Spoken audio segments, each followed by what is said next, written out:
genets. They're cute. They're adorable little fluffy cat-like things in the family Viveridae, and they're also a real pain to draw because they're pretty obscure, and Genetta letabae was the worst offender because it had 0 pictures to rely upon. So what I had to do was turn to research, and there are 2 primary sources that I used when I was looking it up. The first is the academic database Genets Oyans by Philippe Gaubert, Marjorie Weltz, and Antoine Chalubert. I am sorry to every name I just said incorrectly, and it's going to get worse because my French is just bad, and I'm going for it. This is through the Laboratoire Informatique and Systématique of the Université Pierre et Marie Curie in Paris. The other source that I relied upon is a paper called Integrative Taxonomy in the Phylogenetic Systematics of the Genets, Carnivora, Viveridae, Genetta, a new classification of the most speciose carnivorous genus in Africa, by Philippe Gaubert, Peter J. Taylor, and Geraldine Veron. You'll see Philippe Gaubert's name pop up a lot when you're looking up genets, if you're ever looking up genets. A lot of the research that him and his colleagues did is like the only recent research on genets, and the IUCN Red List depends a lot on the research that they've done, and that's how I found it, was through the IUCN Red List. So anyway, let's just jump right into the drawing. So the basis for this drawing is going to be looking at pictures of Genetta maculata, or the rusty spotted genet, which fortunately has pictures, and according to both the database and the article, is very similar to Genetta letabae, with the exception of some differences in their skull shape, which I don't really understand. I don't know the terminology. I mean, I try really hard to understand terminology here, but I couldn't. I'm just hoping that they're not superficially noticeable when you draw an animal in profile. So, I'm just kind of hoping it works out.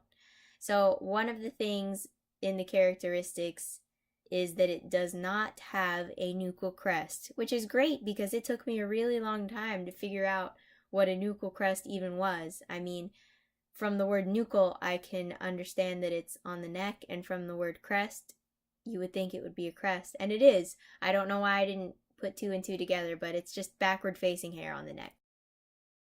I have real trouble sometimes getting the head proportions right, and so I think I would be shocked if there was ever a drawing video where I didn't have to resize the head at some point.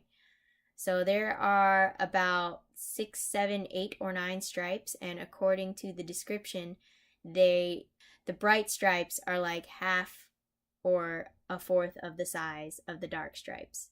So I did that. Now, I do make an oversight in drawing this animal that I may or may not ever get around to fixing, which is that the last bright stripe should be a little dark. I did that on the rusty spotted genet, but I did not do that on Genetta letabae. Don't know why. I must have just gave up. I don't know. I don't know why I didn't do that. The facial detail was really fun to do on genets because they got these cool like masks. I mean, cats have it, foxes have it, kind of going on where they have all the dark around their eyes that goes to the nose, and it's just a lot of fun. I like when animals have that kind of face. I don't know how much I'm going to find that outside of carnivora, so I guess I'll just enjoy it while I can. Now here you'll see me drawing on the stripes with the pen tool. That's kind of something that I don't really do anymore because if I'm going to be going through doing all the spots with the blob brush, I might as well draw the stripes also. I mean, I'll still do it occasionally, but it's just a little quicker to use the blob brush tool for that kind of stuff. So here,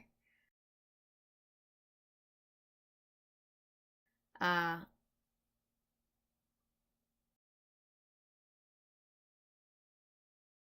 just drawing a face, I guess. I was gonna say something else, guys, but honestly, I get a little easily distracted sometimes, even by my own drawing, I guess.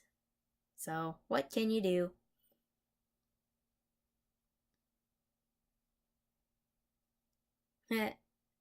So the reason I turn everything green instead of something else, besides it being a color that you don't see very often in mammals, is because I just like the color green. And I have like 8 or 9 background colors that I use for these images.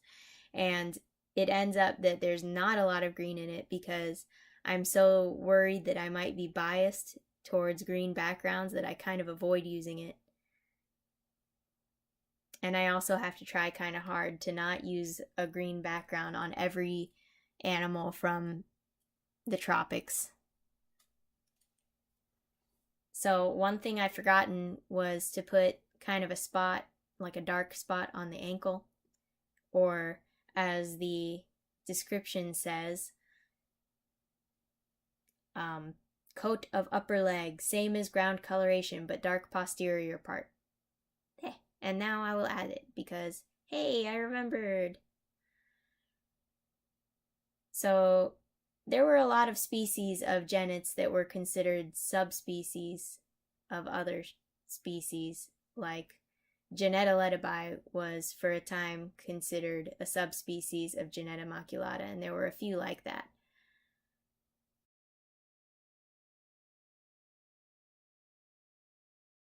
So getting rid of all these tiny little hidden things where the corners didn't touch exactly or something. I'm not exactly sure why it happens that way sometimes. Like, I thought I did a pretty good job, and then I go and try to find these little what's the word I'm looking for? Like little green remnants, and all of a sudden I feel less good about myself.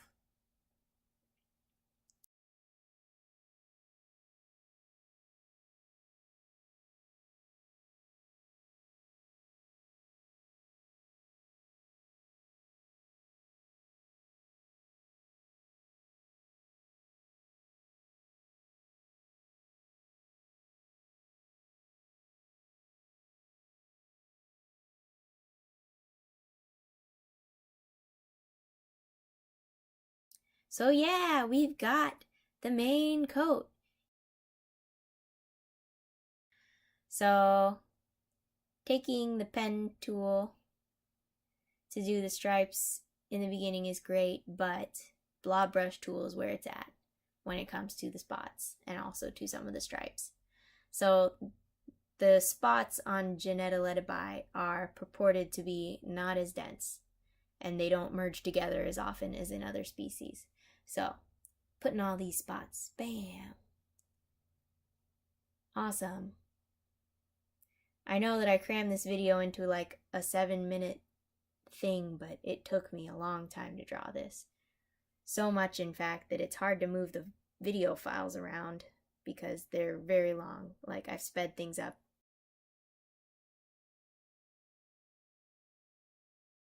And there we go! Genetta letabae, looking adorable and wonderful and existent. Thank you guys for following me. Description below has the links for the sources that I used so that you could look at them. And just tune in next time, I guess, as I draw all the animals for the Faunal Frontier.